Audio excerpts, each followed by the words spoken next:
കുഞ്ഞാറ്റി അമ്മയ്ക്ക് വയറുവേദന എടുത്ത് വയ്യ. അമ്മയ്ക്ക് വിശക്കുകയും ചെയ്യുന്നല്ലോ.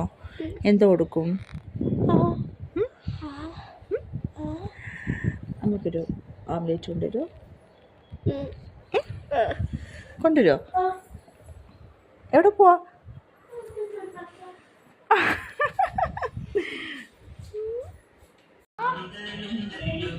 എന്താടാ താങ്ക് യു. ഈ വയറ്റിലൊക്കെ വെള്ളം എന്തുവാ? ഒരു മുട്ട പൊരിക്ക് ഇത്രയും വെള്ളമോ? ഉമ്മ ഉമ്മ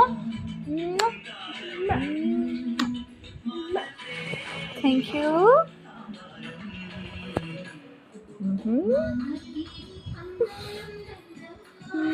വാ എൻ്റെ മോന് കഴിക്കേ.